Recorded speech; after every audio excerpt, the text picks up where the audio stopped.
Welcome back to the Milwaukee Market Update. We're covering real estate news and data and breaking it down to help you understand how it impacts your real estate decisions. Teaser, what will Milwaukee look like in 2040? We're about to find out. What to take away this episode? Are we starting to see some seasonality in the real estate market here in Milwaukee?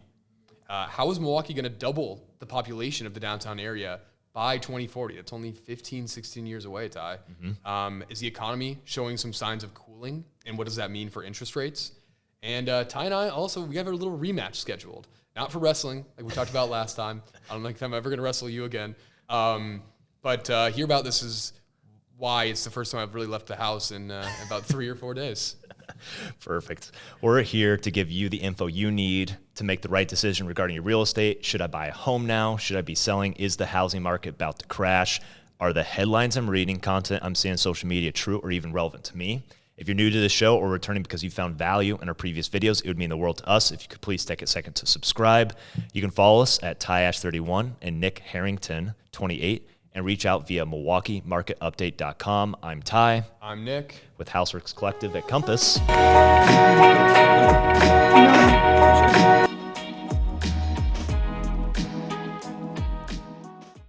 All right, let's dive into some quick tips here, starting with buyers. What do you got? I think for buyers, one thing that's super important when you're in your home search is you want to make sure you're comfortable with the neighborhood. And that can mean a lot of different things to a lot of different people. It could be how walkable is it? How close are you to parks? If you're walking your dog around, like things like that. Like, do you just feel good in the neighborhood and just kind of have what you're after? And so I talk to a lot of clients about this of you want to drive through the neighborhood. I always tell clients before showing, maybe get there 15 minutes early, just drive around. After the showing, drive around.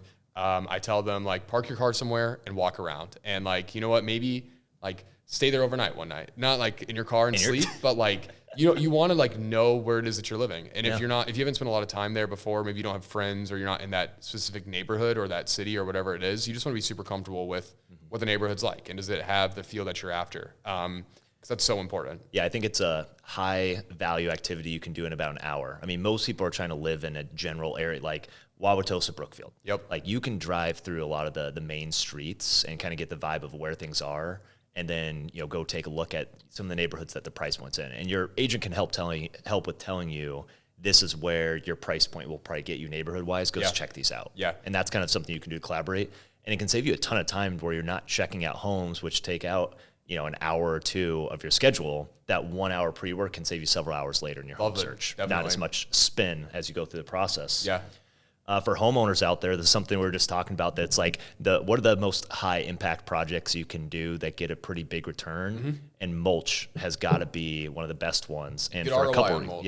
So I actually just had this done for a client of mine. It was $120 for the mulch, and we paid somebody $80 to lay it down, and it took about 2-3 hours, including pickup time. So it's a lot of work. It's hot out when you're getting to the good listing season, but it makes such a difference of one in photography. Two, when people are like walking around, they don't see weeds and that you just get a little bit of curb appeal from it. But three, sometimes it kind of helps from like a home inspection standpoint of getting dinged for a grading of soil, which is how your soil pitched away from your home, which every single home has. But as soon as you get that on an inspection report as like an item to monitor or item for maintenance, it's just one less thing that somebody can look at and be like, oh, we've got to do $5,000, $10,000 worth of grading. No, like literally $200 of mulch can save so many. Your quick tip is trick the home inspector. No, I would never say that. No, definitely not saying that. But again, it's like every home has it. Like, why even make it a discussion point? Yeah, and I think we talked about this in the last month episode too about first impressions on a home are super important. Like, you want whatever door the buyer's gonna be walking through, you want that to be very clean, make it smell nice, make it look like just a good experience. New outlets, new switches. And having something as little as mulch when they first walk up to the home, it's so cheap, but it's kind of got that feeling of, oh, wow, this is nice. You know, and you want the buyers to say that as generally soon as looks taken care of. You don't want to come up and you've got like a mangly shrub as you kind of approach. For sure. Yeah, agreed. All right. How about investors out there? Investors. We talk about this a lot. A lot. Basically, the quick tip is you want to define your strategy, and you want to have a clear strategy of whatever it is that you want to invest, and you want to narrow in that buy box as much as you can. That means location, that means return, that means condition, But even backing up a bit too, it's like, what is your strategy? Are you looking to flip a property? Are you looking to find something that's already good to go and has minimal lift for you? Because the more that you can refine that, I mean, there's hundreds of deals in Milwaukee that fit into any strategy you want, and you're going to burn yourself out trying to analyze every single deal if you don't have a clear strategy. If you have hundreds of hours to analyze deals, hey, different story. Yeah. But most people that we work with don't. They're professionals, they work for a living, and they've got like maybe an hour a day most to kind of scour the MLS. So the most productive use of your time is if you have a buy box and you can quickly disseminate if that fits that buy box or not, to save yourself some time and energy. Yeah, the analogy that always gets used out there is when you're car shopping. I want to get a black pickup truck. Well, guess what? Now you know you're going to look and see black Ford pickup trucks everywhere that you go because you've clearly stated this is what I want: vehicle, make, model, all those things, year, trim, it has a cap on it, all those things. I have an example of this with a client of mine where he specifically said, I want a duplex between 80th and 100th Street in this zip code. It's a very small criteria. And we had somebody that reached out, potentially an off market. And I'm like, I know for a fact exactly who's looking for that. Yeah. I have a name associated to that type of deal versus, we've probably got, a couple hundred people that reached out to us and said, I want to buy an investment property in Milwaukee. Yeah. It makes our job easier. It helps us help them as well too. And I love that analogy. I'm going to steal that if that's okay with you. Yeah. There's a fancier word. I can't. What is it? Bader-Meinhof effect. Okay. There you go. Yeah, you heard it here from Sam. So. Yeah, thank you. Thank you, Sam. So those are some of the quick tips. I mean, again, we're always trying to help you out. A lot of times you're repetitive, but it's like you have to focus on the basics to be successful no matter what you're doing. Yep. But let's kind of dive into what we have for the story this month here in the Milwaukee real estate market. I would say my overall market anecdote, backed by a little bit of data, is new listings and closings fell versus last year in the month of June. And also the trend change, so the percent going down changed versus the rest of this year where we saw new listings going up, closings going up versus a very suppressed year. We just saw this kind of reverse and kind of want to talk through what that means for buyers, sellers, investors. And honestly, it probably has a lot in relationship, one, to the national, presidential election going on, and two, we got the RNC here locally. How can some of these local events and national events actually impact it? So, and my big anecdote that I'm seeing too, it's kind of more, this happens every year. We're kind of now starting to see that shift. If you look at prices year over year, you zoom out, you got a sine wave that goes up and down, but then every year it's just kind of been trending up and up and up. Yep. And same with inventory, same with days of supply. It's always this up and down wave. That's the seasonality of Milwaukee. And we're kind of now at that point in the year where we're going to start to see prices decline month over month. We're going to see inventory start to decline month over month. Days of time before a home gets under contract start to increase. Yeah. So we're kind of at that like tipping point, just seasonality wise. It's July 19th. I can't believe it's almost the end of summer here, which is so sad. I feel like it just got started. But don't be saying that. I know. Got to extend it. We still have a couple more months here, but we're kind of seeing that shift. People like to move in the summer months, not as much in the winter. So just something to consider. Last minute vacations right before you have to go back to school. Yeah. Really get into hunkering down summer hours. I mean, there's a ton of Milwaukee bigger employers that do summer hours. You're getting people with less time on their schedule to be doing these types of activities. But we're kind of seeing that shift where if you are a seller, you're looking to maximize your sale price for the quickest sale, you probably have another 1 to 2 months to take advantage of that. Not saying that you shouldn't sell your home in the winter. And if you're a home buyer, you're probably going to start to see the more and more that you're looking at inventory, that things might be sitting a little bit longer, prices might soften a little bit. So that's kind of just something to keep in mind if you're looking to buy or sell here in the next couple of months. Yeah, and I think it'd be good to run the analysis maybe next month, because earlier this year, I think in March, April, we talked about only 20% of the homes had been listed this year, but 80% of the buyers were still remaining. Yep. We've probably now hit that inflection point of half of the inventory has been listed this year, but probably more than half the buyers have been taken off. You start seeing this kind of slow down because competition has just been removed from the people who had everything dialed in, knew what they're looking for, knew that they were moving. Those things are all starting to balance out as well, which makes this a good time of year that if you haven't started already, get your engines going, because August usually has one of the best mid-year opportunities versus the summer, just because everything that's going on, vacations, everything we talked about. Yep. So that's essentially what I had here. So number of listings do historically slow down, as well as showings. And the way that kind of translates to the stats we talk about is the months of supply. So even though we see, inventory start to go down, we typically see buyers kind of slow down at the same time, keeping that supply and demand still in balance or at least consistent to where it's been. And I think that this year is definitely going to have a bigger impact with the election year. Specifically, a lot of the experts are saying it's like you have so many people pausing where they believe there's going to be a huge impact on home prices, the economy, and all of these different things, potentially, and bias towards negative impacts from having an election. 50% of the United States thinks it's going to be a problem if this person, 50% thinks the other way. But it ends up usually, I think the stat I heard is, I think it was 8 out of the last 9 presidential elections, home prices went up. And one of the ones where they did not, guess what, 2008. And that wasn't because of the election, the year after 2009. That probably wasn't because of the election. It was because, all of the mortgage stuff going on. There was a big banking crisis there's going huge, on, if I remember correctly. Yeah, huge credit crunch, all those different things. So typically what we find, like in the stock market, most years the stock market goes up, but everyone remembers the big declines. Most years the housing market goes up, but everybody remembers big declines. So that is something I'd say for the buyers out there is you're going to have a lot of people that decide to sit on the sideline, and we will see an impact and all of these different things. But like these are opportunities. When there's fear, usually there's opportunity. Yep. It's the Warren Buffett quote. Yep. It's when everybody's afraid, buy. When everybody's buying, be afraid.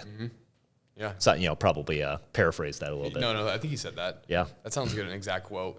I think what's still positive for the market here is home prices are still going up year over year. Yes. We saw almost a 10% decline in new listings year over year for June of 2024 from June 2023, which I think this whole year we've seen year over year increase in listings for the most part. So this is kind of the first change we've seen on that side of things.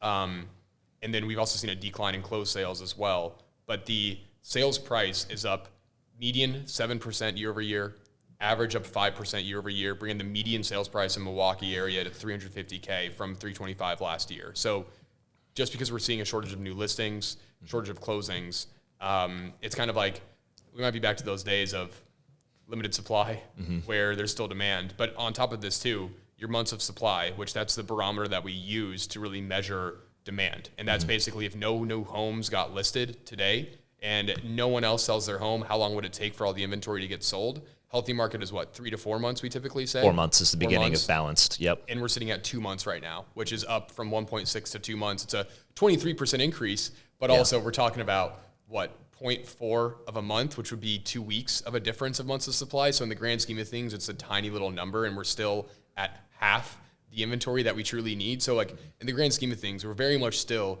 in an inventory suppressed market, and buyers are still needing to buy homes, just causing this surge in prices. I'm just kind of surprised of how fewer new listings there are. And you're right, like we did have the RNC that took place. And can we talk about the RNC real quick? Of course. I don't want to go too off script here, but I think no script. No, yeah, totally true. off the We cuff. don't have a script. So the RNC, that's I think just wrapped up yesterday. I think yesterday was the last day, maybe today, from Monday to Thursday, and there was so much buzz about the RNC in Milwaukee. Every person was talking about it. Probably in the state of Wisconsin was like, oh, the RNC is happening. Downtown's going to be crazy. Like, good luck going anywhere. Traffic's going to be nuts. Your commute's going to be tripled. I live downtown.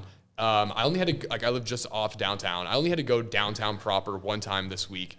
And it was a ghost town. There was no one around. There were like some big tour Nobody's buses. commuting to work. No. Yeah, no one's trying to book reservations because they're like, I'm assuming it's going to be a crapshoot. Yeah, and so it kind of feels like the opposite effect happened from like a economic activity. I know the hotels made a killing. Some of the nicer upscale restaurants made a killing. But I think a lot of these average businesses that are like coffee shops, just like casual restaurants. Part of your normal routine for the people who live here. They got crushed. Yeah. And I know that like Milwaukee's did a little bit of damage control too, because we'll talk about this in today's episode about what Milwaukee's plans are for the year 2040 and what they want to do to the downtown area. And part of that has to do with building this into more of a tourism convention city.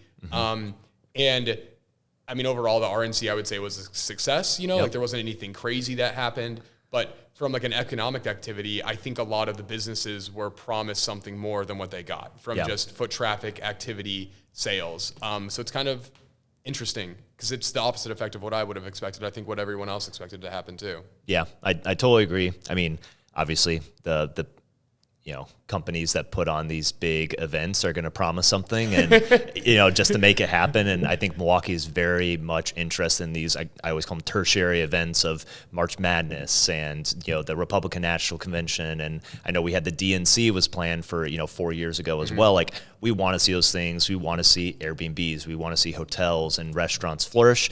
And the 2040 plan, I think, is going to be something that continues to make us more of a destination for that. But yeah, I'm excited for what comes and diving into that. I think the last thing on the story for everyone here, we were more specifically talking to just, traditional buyers and sellers, but for investors, I think the story you should follow is if you actually look into the data line, listings, new listings each month and sold listings each month is almost a straight line across the year, January through December. Now, what changes for sure is the months supply start growing as you get into the winter months, meaning you're seeing less demand, which is normal, right? Holiday season, people are prioritizing family, not necessarily their next investment purchase. Those are the windows of opportunities that we see every year, which is different from the seasonality that we see in the traditional market here, where we actually see new listings and inventory change. We don't see that as much in the investor space. So those opportunities will continue, but I'm excited for this month's kind of deep dive here, kind of talking about our local market, specifically the 2040 plan for connecting with a plus sign for a T, Milwaukee. Connecting MKE.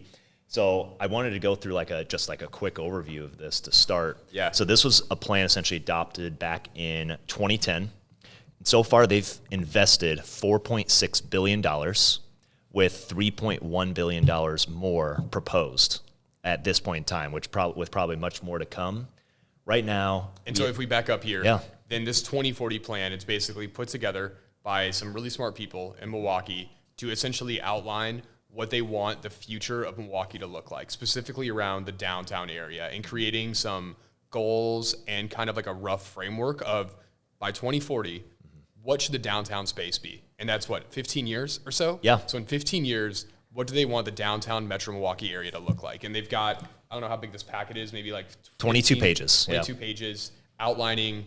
If you have a chance, you should read through it because it's pretty. Also, it's very easy and digestible, but that's kind of what we're going to talk about here is this 2040 plan, what it looks like, what we're excited about. And also what it could potentially mean to you. I would say a lot of investors should definitely be eating this stuff up, but also this is something to consider about why might you want to consider living closer to downtown with all of the enhanced improvements, public transport amenities that you can start getting that maybe you get in places like Wauwatosa, Shorewood. Yep. That's something that people love about the village of Shorewood, about the Tosa village specifically in Wauwatosa.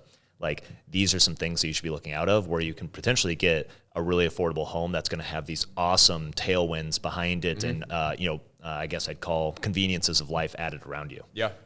So kind of like the three arching, I would say pillars they're looking to do is they want to grow the downtown population to 40,000 residents by 2040. Unfortunately, I don't have that right in front of me where we currently sit today. Yeah, I'll find that out real quick. They want to add 15,000 housing units downtown by 2040, 20% of them having affordable housing, and then grow downtown jobs to 100,000 by 2040. So having people that can bike, walk, have public transport like the HOP, the bus system, essentially removing some of the congestion that we see today with a lot of people that are commuting mostly to the downtown area as opposed to living in them.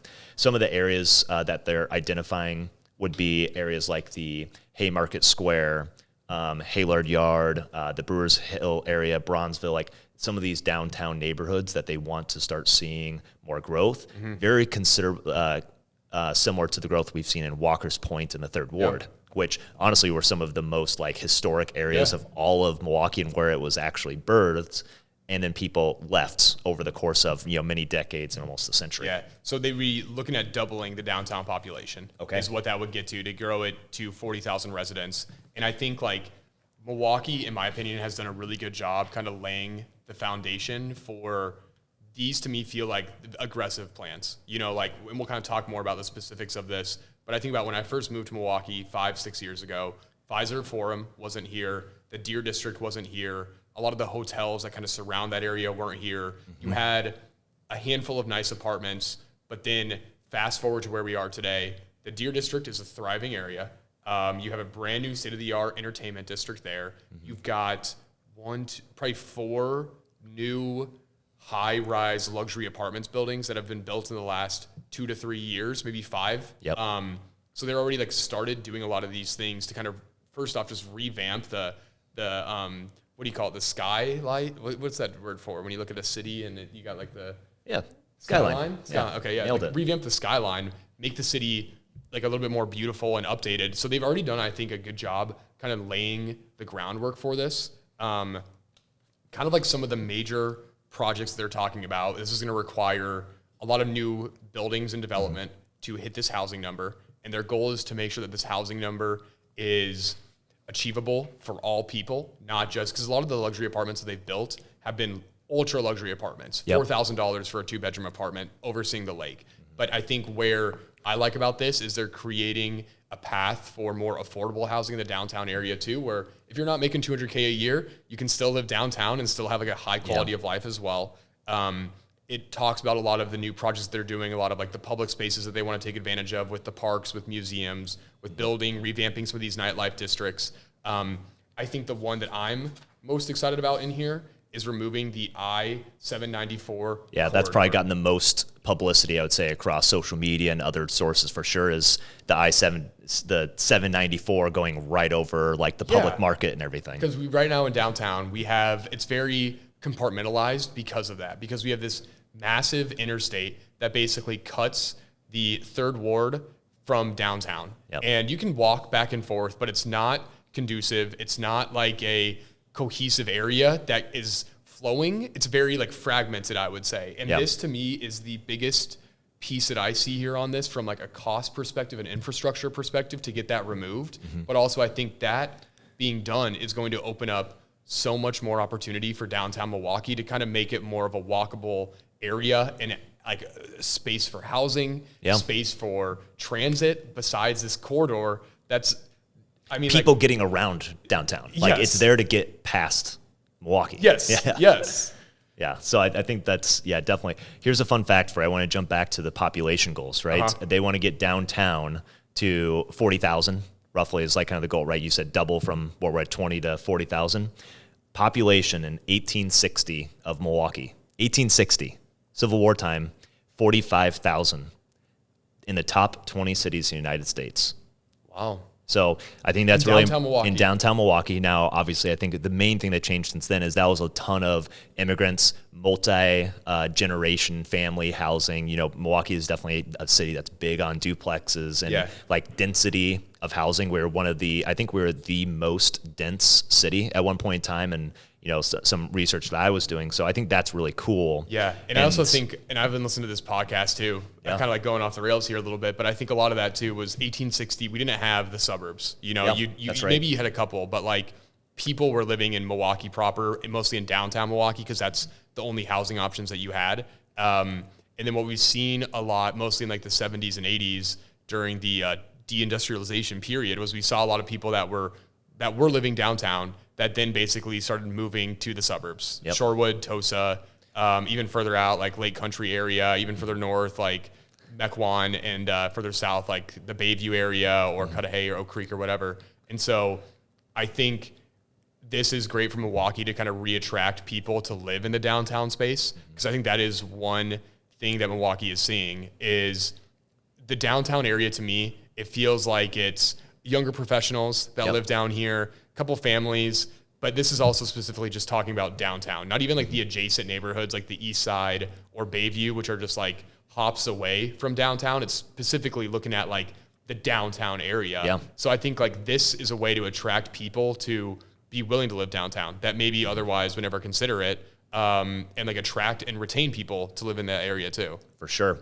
And you started mentioning kind of one of your favorite projects that you're excited about. I think the one that I'm liking the most is going to be the 6th Street development, essentially the street that kind of goes back behind the Deer District, just west, essentially that runs right behind there, and runs all the way down to the Harley-Davidson Museum, down into Walker's Point, and then all the way up and through essentially the Haymarket Yep. area, which is mostly commercial right now, not residential zoned. I mean, you can't have residential, apartments and those kind of stuff in that kind of market area.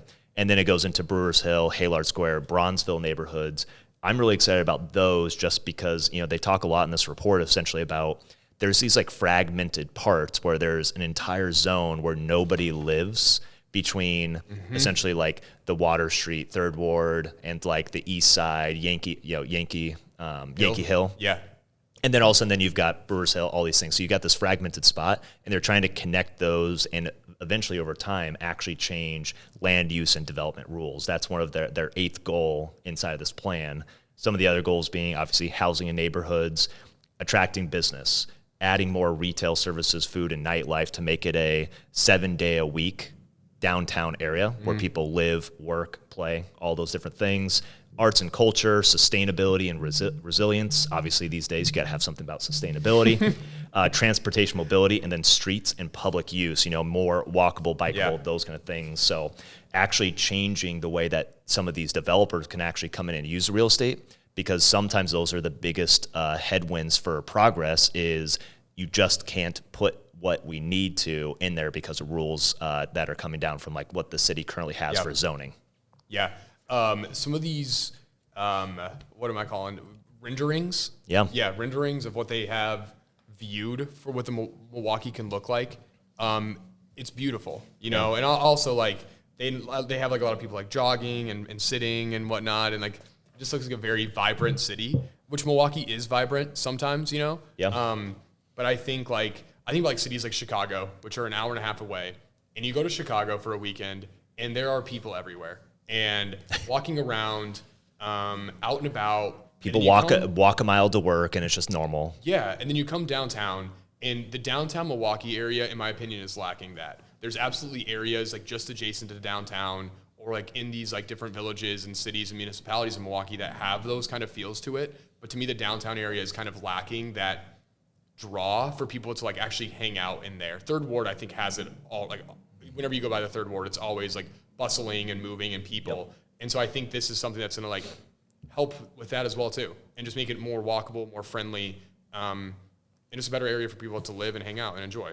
Yeah, totally agree. And I think the next thing that I'd be excited about, kind of talking about like the 6th Street, completing that project again, making it more pedestrians friendly and connecting essentially the popular spots to what could be in the future a mixed use or residential area in that Haymarket Square, which is where Schlitz Brewing used to be, right at south of like Pleasant and Walnut, around Cherry Street as well, is the streetcar expansion. I think the biggest thing I hear people talk about for the HOP, our streetcar, is it doesn't go anywhere. Yeah.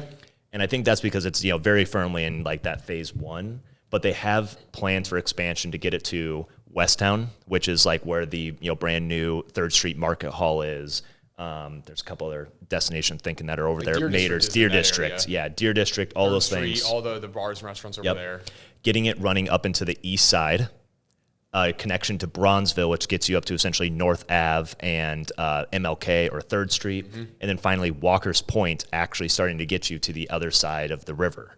And I think that extension is a pretty sweet setup, knowing that you now have multiple modes of transportation that run a loop. We've got the bus system. You've heard me talk about my excitement about the bus, specifically the Green Line. And I think that will be cool to see these kind of options coming in. And another one is, connecting us in a better way with faster transit via train to bigger cities like Madison, Kenosha, Racine, Chicago, and I think Minneapolis, which were really cool, ideas in terms of you could actually have more people coming here to work because of easier transit. There's actually a lot of people who here live in the Milwaukee area, and they take the train down to Chicago to work, and actually like improving that system, the speed to actually bring some of those people up to here. Yep. Any other things that got you excited? Otherwise, I mean, I would love to kind of, talk about what people can actually take in terms of action. So as we kind of alluded to. Let's kind of jump there.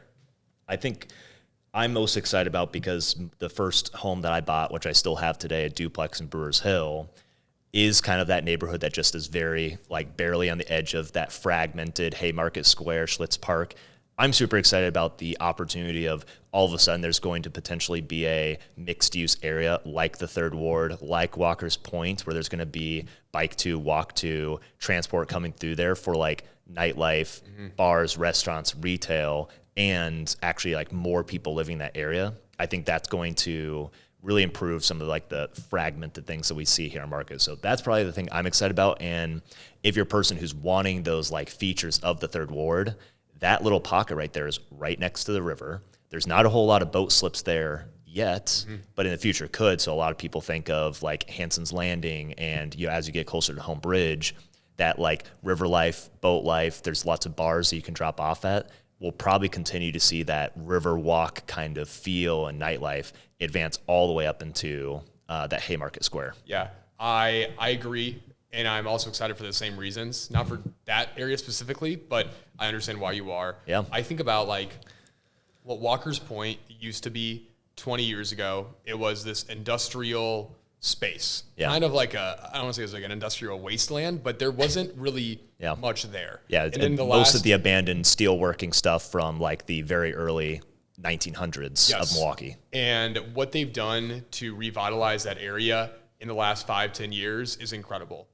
You've got one of the best coffee places, or ice cream shops right there. Yeah. It's very much like a district now where if you owned homes near that area, you've seen your prices skyrocket because people like 10x. Yeah, literally. And so I think that's also what's exciting about people here that own homes in the greater Milwaukee, just surrounding downtown areas, is you're going to see some benefits from that. But also I do think there's a lot of investment opportunities too, where if you're someone that maybe, none of this is guaranteed, it's a little bit, but I think if we just continue looking at what Milwaukee's done the last 5-10 years, it's a good sign of what's to come as well. And so there is some benefits from just home ownership, even if it's just a single family home that you want to live in these like adjacent areas to downtown. I think you're going to see a lot of benefits from appreciation from the revitalization projects coming here. Billions of dollars. Billions of dollars coming into downtown. So, that's a good thing to see. And obviously you could probably look into the age of the population, the growth of the population. I think has always been pretty stable, but now we're really focusing into like a hyper-focused area of downtown. Yeah. But I'm personally super excited to see where this continues to go. And there's some really great accounts that kind of track the progress that they make. Again, one of the biggest things that had support of the community was the 794 ramp going right over the Third Ward. But, with that, let's dive into some of our, Milwaukee stats obtained through our local MLS here. Let's do it. So I'm going to rattle through some of these real quick. Some of these we hit at a high level. New listing activity. This is for June 2024. 2,900 homes, down 10% versus a year ago. Pending sales, 950, up 5%. Closed sales in line with our new listings, down 12%. 2,200 homes closed last month. Days on market until they sell, 19 days, still just super fast. That's like 3 days for showings and 16 days to close. So keep that in mind for when you're writing offers.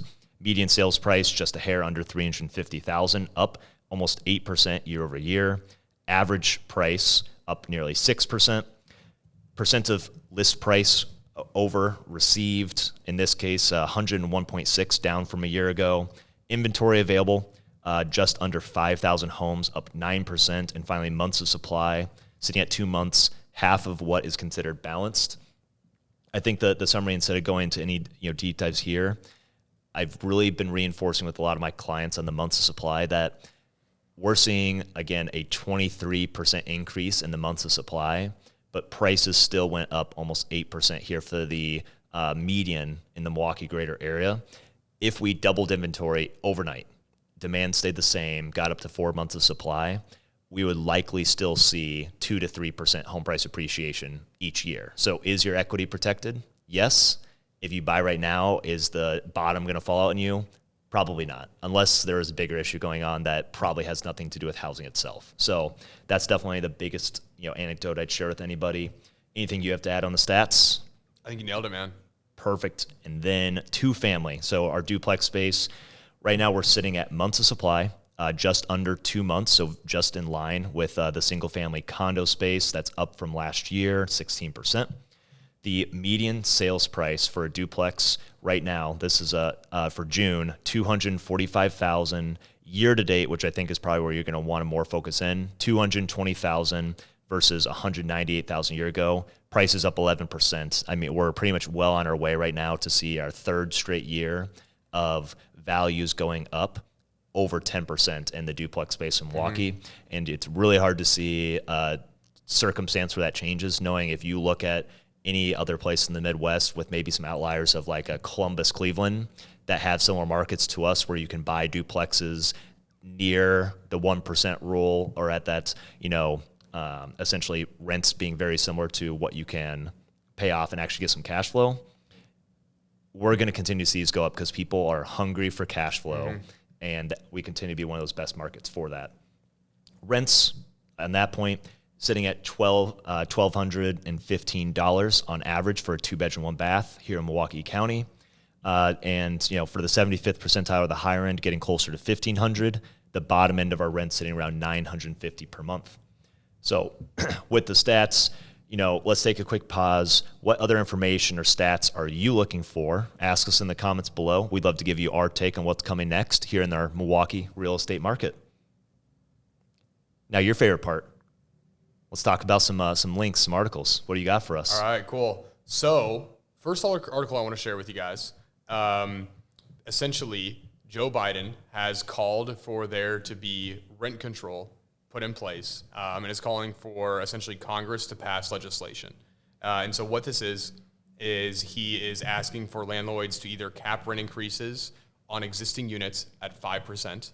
And that's essentially what the main thing is that he wants to pass legislation where if you have a tenant that's renewing, rent can only go up by 5% year over year. And if we look at Milwaukee, the average rent we just showed was what, $1,240 a month? Is that right? That's right. $1,240 a month. $1,215. $1,215. Okay, let's use some exact numbers here. Times 1.05. Actually, let's just do times 0.05. $60 a month for the average is what this would increase cap at. Year over year. Yep. Increase. Yep. So per month. So if we kind of break this down a bit further, who this is really focused on is the large institutional owners of rental properties. Basically, for this to be a requirement for you, you would have to have 50 units or more, which is a pretty sizable portfolio, I would say. Sure, there are some people that have, like the average investor that has portfolios of that size. But I think what this is more targeting is those large apartment complexes where one building is already at 50 units or more. And if they don't follow this, basically there would be tax benefits that they would lose by not following these guidelines. So something I think that this is more pervy to is probably people that aren't investors right now that maybe rent an apartment. I think that's really where that's going to have the biggest benefit. Because I think a lot of the people that I work with and that you work with, we have some investors that own sizable portfolios, but it's rare to work with someone that has 50 units plus unless they're in a large scale commercial building. I mean, that's 25 duplexes in Milwaukee. That's a pretty sizable portfolio. Yep. So yeah, it's a smaller portion, and this is really targeted towards the institutional larger investors. Operators. Yeah. And I think one thing that gets thrown around there because it's going to depend on where you live is, man, home prices are going up because there's all these huge institutional investors buying up all of the single family homes and all this stuff and decreasing the supply, and they're holding on to them for a very long period of time.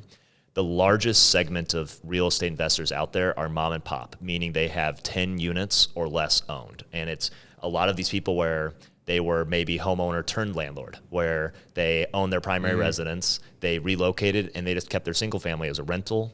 That is a very typical story that we find. And obviously we help a lot of people, especially in the Milwaukee area, because it's kind of in our culture of the house hacker. Buy a duplex, live on one side, eventually you fix it up, you move out, maybe you do it again, or maybe you just have the one duplex, one single family. That's the majority of all people out there, and it doesn't really sound like this, at this point in time, really applies to them. Yeah. And honestly, when you think of like the rent capping, so these are for renewals only, you said. I mean, a 5% increase, I don't know that I've ever jacked a existing tenant up more than like 3% at a time, unless it was a scenario like it was somebody that, I inherited when I bought the property, and it's like, hey, like, let's get you up to like where market should be. Maybe that's one case. And honestly, that's where you could see some like blowback on this is you have somebody who's been living there for years and they would be willing to increase the rent, but you actually have to give them notice to vacate because you have to start a brand new lease with a brand new person in order to get to where the market is and should be based on, some of the numbers we said. So you could actually end up displacing a lot of really great people and, higher cost for them because it's not cheap to move. No.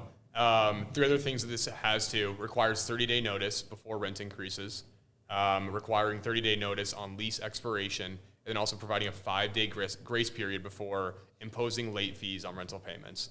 And most of the leases that I see in Wisconsin already include these three things, specifically the 5-day grace period for late notices, 30-day notice before rent increase. I think it's 28 days right now. Yeah. And so it's like, I don't know anyone that's going to be like, hey, your lease is up tomorrow. By the way, your rent's going up $200. Like, and if that person is doing that, they probably shouldn't own properties in the first place. But agreed. So a lot of this is like basic standards. And the 5% rent increase. I mean, there's only, I think, 3 markets in the U.S. that have seen annual rent growth over 5%. Milwaukee is one of them. I think Columbus is one. Louisville might be one. There's some other like markets out there too, but like the average rent increase that just market rents aren't really even near the 5% as well too. So I don't think this is as groundbreaking as the headlines make it sound. And for the average person, this is going to have like little to no effect on how they operate day to day. So you're saying that headlines are making us worried about something that's probably not going to be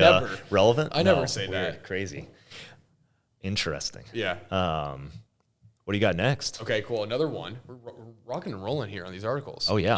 Let's crush it. So let's talk about interest rates. Okay. Yeah. You want to talk interest rates here? Interest rates? Yeah. Okay. Yeah. You like interest rates? Not really right now. Yeah. But Same. Yeah. And and interest rates are most clients that I talk with that are new to the market, or maybe they're just like casually looking. I think from the average person, what I've kind of gathered that isn't in the market every day like we are, is they hear rates are high over the last 10 years. Historically, they're like right in the middle. But over the last 10 years, we've been spoiled by these low interest rates. And their assumption is that no one is buying homes. And in reality, it's no one is selling homes. People are still buying homes, but no one is selling homes, which causes this inventory shortage that we have. Which I find that really fascinating because I think we just kind of take it for granted that like we live this every day. Everyone knows the same things that we do. Yeah, we know that 2,000 homes a month are selling. Yeah, and so, but it's kind of like interesting to hear the perspective of people that aren't in the market every single day. And like talking with them, they're kind of just surprised to be like, wow, like that's crazy that people are still like buying homes with rates where they are. 80% of the like same amount of people are buying.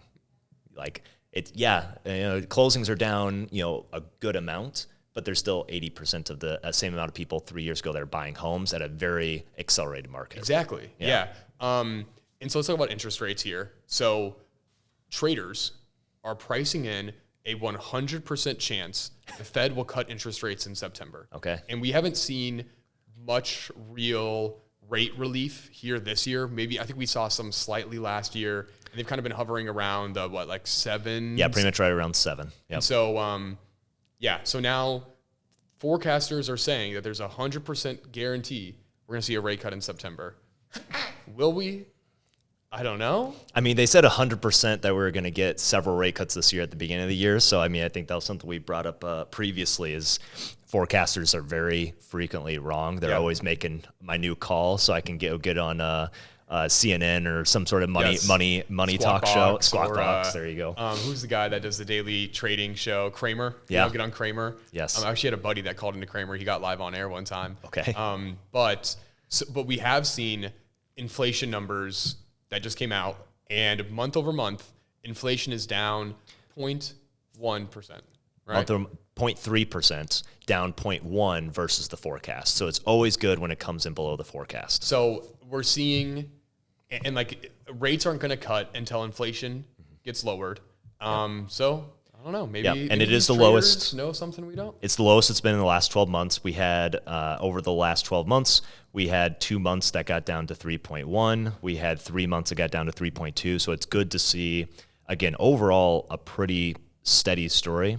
And we did see, some things kind of get, haywire here for the last 3 or 4 months, but looking much better now, being at 3% year over year. Again, that's 3% year over year. The Fed target is 2%. But usually, like the message that I'm hearing them communicate is they don't want to make reactions based on real-time data. They want to make long-term policies where if we see some change to the economy, they want to do consistent cuts over a longer period of time as opposed to this knee-jerk reactions back and forth, which is okay admirable, with that, honestly. but it's probably a little bit of slow, especially because I think a lot of the experts are saying a lot of the data metrics they track are lagging, like 12 months, like we have to wait 12 more months versus today the real-time data is showing we're probably already there. But, more or less, if we slow down the economy a little bit too much, I think a lot of home buyers out there would be okay.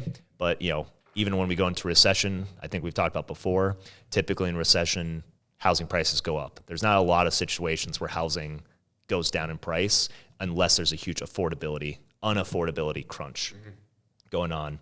I think the one thing would say, as we dive deeper into the inflation would be core inflation is just slightly higher than the total inflation. It looks like about 3.3%. Shelter inflation still up 5.2% year over year versus a peak, I think, when we started about 12 months ago, was almost 8% year over year that we're seeing that. Very much in line to the prices that we're seeing go up in Milwaukee on both home prices and rent. Speaking of which, from Zillow, the home value index for the typical home, kind of in that middle 35 to 65th percentile, Milwaukee is sitting at up 5.8% year over year, very similar to what we're seeing for the total. So our typical home is actually not increasing in price as fast as potentially some of the outliers of the most affordable segments and the most expensive segments are actually climbing a little bit faster potentially there. And then as we look at rents, like you mentioned, we actually bumped up to place number 5 on the rent growth chart. Looks like 5.7% in terms of rent price growth year over year. So rent price more or less step in step, 5.8 for home price, 5.7 for rents going up. We're seeing more or less they're looking exactly the same. Rates, like you just said, we're hoping for a rate cut and having that kind of flow through. We have seen for a really long time, and it hasn't budged at all, of the difference between the 10-year treasury, which is like the most risk-free investment you can make. Most of the time, mortgages and mortgage-backed securities track that. And when you start getting bad news in the economy, more people flock to those treasuries, pushing down the price that you buy those at, which allows mortgages to go down. So if people are getting nervous about the economy, you actually do see mortgage rates typically fall because of that relationship. Today, we're seeing mortgage rates on average at 6.84, and here's the big announcement. We are historically, as we look at back a year, last year the average rate on July 13th was 6.96%. Today, we're at 6.83 or 6.84 to be very precise. Yeah. That means rates are now lower this year than they were last year. Oh, all right. Say it again. 10th of a percent. Rates are lower. Rates are lower. Lower rates this year. We've beat it. We did so it. All it takes is time. And honestly, I think I've seen more and more of those, like, eventually these people are going to come out of the woodwork and be like, I just got to buy. Like, I've been telling myself for the last 2 years that we're going to move when rates go down, and they've literally just gone up or stayed stable. Now, we might actually see a lot of these people starting to say, throw up their hands, I'm tired of waiting, I'm going to dive in, at maybe the exact same time that we actually get rates down into the low 6s. Yep. And that could be a lot of momentum. That could be a lot of demand for maybe an unlock of new supply if you have a lot of homeowners that are starting to say, yeah, I bought this 3-bedroom, 1.5 bath, and it is just not cutting it. And then our last piece here, I don't think we'll dive into unemployment, but I mean, anything you want to add as we kind of talk about the national headlines, anything else you got to add? Yeah, so I do want to chat about unemployment here. So I think you've got unemployment and inflation are kind of the two monitors, the two metrics, indicators that the Fed tracks to basically make a decision on dual interest rates. Dual mandate. Yeah. Strong. And so we talked about inflation.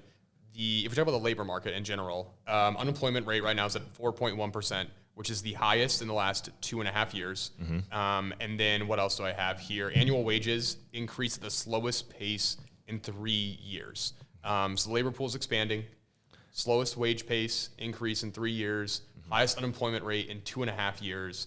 So there's some warning signs that are flashing about the labor market right now. And Watch out. Yeah. It's like some yellow caution signs. And so as the labor market, if it does continue on this trajectory, that would pressure the Fed to reduce interest rates as well. And as inflation hopefully continues to cool, I mean, it's been 1 month of inflation, so I'm not going to say continues to cool down, but like that's kind of what the Fed is trying to balance, is this delicate dance between unemployment, labor market, inflation, all with interest rates. And I think anecdotally too, I feel like I've seen more of my friends recently that have either lost their job or been laid off. And I feel like I don't really go on LinkedIn that much anymore, but I feel like I see more than I really ever have of people sharing their story, like in my personal network, not like some clickbaity article. Huge data set. Yeah. Huge network. It's all just like 1,000 connections. Come on. It's all just like anecdotal, but I do feel like right now I'm seeing people that are unemployed, that are looking for work, that are struggling to find jobs. And I feel like that wasn't the case when I entered the labor market. That wasn't the case 3 years ago. And again, this is all anecdotal, just off things that I'm seeing. I don't know if we talked about this last month. I don't know if we did. We don't need to. But there's a report that came out about companies that are posting job postings that aren't real job postings. Did we talk about this at all? I don't think so. No? Yeah. I think like Business Insider did a report that said like 20% of job postings aren't legitimate on like job posting websites. And they're doing this to basically create like the fact that, no, look, we're hiring, we have job postings out there. As a positive indicator of their business doing well. Exactly. And so that's also something that's interesting to me too. I can find the article if we need to, but just tidbits on what's happening in the labor market right now. Yeah, super interesting. I think, I think we mentioned this, well over a year ago when we were talking more about the hopes of when you might actually see some improvement in the mortgage rates is what is good, right? We always talk about months of supply. We're at 2 months of supply, 4 months is balanced. Well, in the unemployment, if you kind of look at the last few normal recessions, so excluding the COVID recession, which was forced by, obviously, the pandemic. Yeah. If you look back to the 2008, unemployment raised to 5% before we went into recession. The one before that, kind of in like that dot-com bubble, unemployment was closer to about 4.5, 4.75. As you look at the early 1990s, I don't know what the name of that recession is, but I know it's one that people talk about. It was already above 5% before they entered recession. So we could potentially be away, 20% of like a number of about 20% of all people employed away from actually hitting like 20% of the number that we would need to actually start getting close to recession numbers, slowing economy. So when we deal with these really small numbers and percentages going up, from 4 to 5 seems like, wow, we're really close. But at the grand scheme of things, that'd be a 20%, 25% increase in an unemployment that would have to happen overnight. And what I've heard from a lot of people smarter than myself, maybe not you, but definitely me, is that they're calling like rolling recessions, where like mortgage right now is in a huge down trend because they just came out of like a refinance boom, and like mortgage companies and banks and all this stuff are going through a ton of challenges, and there's a lot of people in that industry that are impacted, but generally the economy is doing really well. So anecdotally, those people are like, dude, this is like the worst economy I've ever been in, and everyone else is talking about how great it is. Your personal network might have a lot of people in one of those industries that are impacted. And like with it being your network, you might see a lot more negative from your LinkedIn versus, potentially mine if, I grew up with a different network.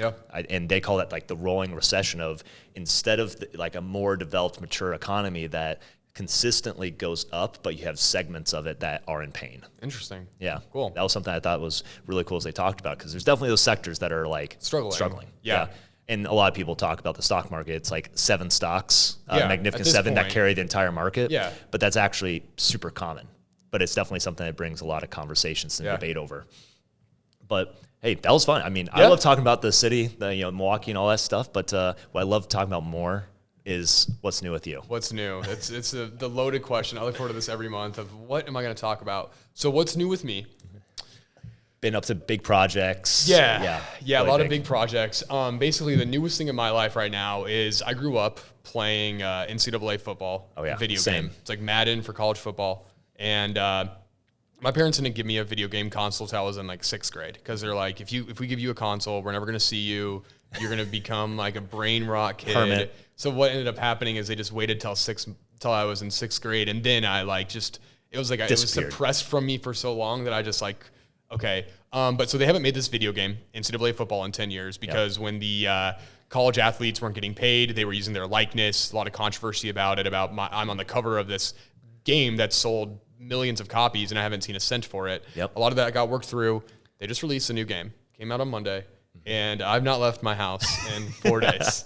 A lot of admin days. A lot of administrative days. Yeah, and it's kind of fun because it's like a lot of my friends all have the game. We all have our headsets on. We're talking, and my girlfriend's like, who are you? You know, like, this has never been you before, and like, why are you really into this? You came over and played and put some work on to whooped me. you. Yeah. Whooped you and our buddy Tim. Yeah. Didn't stand a chance. Yeah, it's like, it just came right back. We were talking about it. It's like, how do you play? What are the controls again? Kickoff. I got it. Yeah, you got it. You know what you're doing. Yeah. So that's been what's new with me. I needed a headset. I was working you like an offensive coordinator. Yeah. Just run pass, play action. You had those first 10 plays scripted. Yeah. Like I always had, Yeah. You knew what you were doing. Definitely. Tied into you. Iowa versus Iowa State. Iowa wins again. Yeah, we were at Kinnick, weren't we? Yeah. I don't remember. Yeah. I mean, you could have the home field advantage, wouldn't it matter? Even with the shaky screen. But, dude, yeah, I definitely remember some, like, building the dynasty, some good days, recruiting. Yeah, sitting in the basement, no lights on, 24-pack of Mountain Dew. Yes, you bet. Some burritos. And that's some nostalgia right there. I'm sure that game's doing super well. Yeah. Mm-hmm. Yeah, they've done over there were 700,000 people playing on Monday, which was the pre-release at one time. The game was $100, so was that $7 million? Is that how much games always are now, or are they still like $60 usually? So the pre-release one got you the ability to play 4 days before anyone else. That was $100. Didn't help you version, any. The normal version, I think, is like 60 or 70, which is it's a lot. It's a lot for a video game. Yeah. We haven't really seen that much inflation on video game costs. I feel like they've always been 60. Yeah, so, I feel like 60 was kind of the standard. They got it figured out. Yeah. I mean, they were probably overinflated even before. Well, they're also not doing any updates year to year. It's the same game every year. This one is like a true new game, but a lot of the games every year, it's like new rosters. Yeah. How much did that really cost you to do? Easy. Yeah. What's new with you, man? Let's see. I went back to Iowa, visited my buddy and his wife. They're expecting in like a week from today, very end of July, I think, is the due date. So they had a diaper keg. So they supplied the keg, and we supplied the diapers. So got them some of the more expensive items. I was talking to my mom. How many diapers per day does a baby need, and how long does a box last you? Give me your guess. I would say a baby needs 3 diapers a day. Low, 50% low. Yeah, inventory's low. Yeah, I was told 6. Yeah, 6 to 8. No, and a box comes with about 84 to 96 for some of the big box at like a Hy-Vee, for example, back in Iowa. So essentially, each box is a little under 2 weeks supply. Wow! And how much is a box? Box is about $25. So you need like $75 a month ish, maybe like $60-$70 a month ish for diapers. Depended on jeans. Crazy. 6 times a day? Yeah. You're changing diapers 6 times a day? I've also heard the stat that a baby is like adding a full-time job. So if you've got you and your significant other, you're essentially splitting a part-time job when you have a newborn in the house. So I feel like the newborns are that's easy. time to start a business right then. Yeah, true. I think newborns are easy. Like the first, this is all just what I've heard. Like I don't have any kids. Easy. Yeah. Easy. No. Like, okay, it's very hard. Very hard. It's hard, but it's the easiest. I've heard when you it's start. The easiest, but then it gets way harder because they're in their bassinet.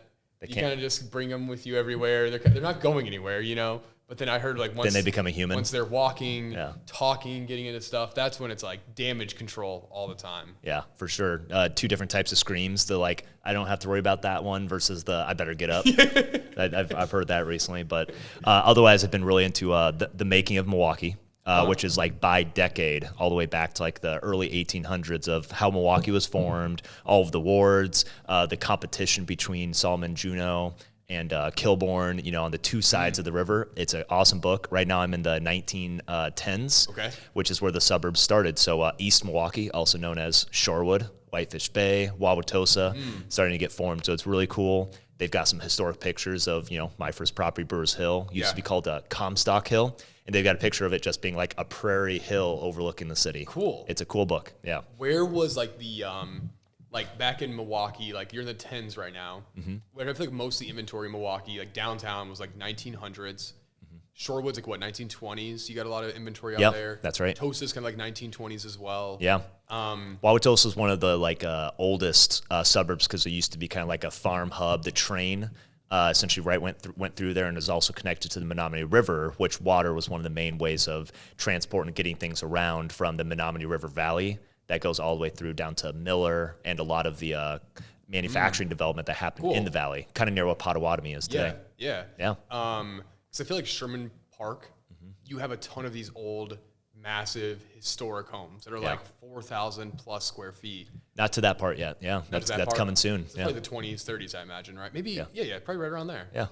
So yeah, I'm excited for it because I just love hearing about the locations and like the original, first cottage house. I think it actually got moved up to Shorewood, so I got to do some double checking facts. But it's a cool book looking at, especially if you like architecture and love your city. It's a good book, and it's about 4 inches thick. Oh but my God. I'm like a third of the way through. I've just been just burning through it. Yeah, it's awesome. My mom sent me a podcast about, because the RNC happened here, and it's all focused around Wisconsin from like a national political perspective, how Wisconsin is a swing state and why it's important. But then it has like 3 episodes just talking about the history of Milwaukee, going back to when it was first founded, talking about like the styles, the economy and how that's changed, the different like neighborhoods we have. So I'm not really a reader, but I'm going to listen to these and then I'll read the book after, and then you listen to the podcast after. Perfect. Definitely. So The Making Milwaukee, John Gerda. What's the name of the podcast? It's called Wisconsin, the Swing State, I believe. Okay. I'll send you a link to it. Yeah, definitely. It's really interesting. So definitely look it up. I think that's all that we got. But if you found value in the information we covered here about the Milwaukee area, please subscribe, hit that bell notification, just so that we know that when we post our next piece of market updates. Thanks, and we'll be back again next month with the Milwaukee Market Update.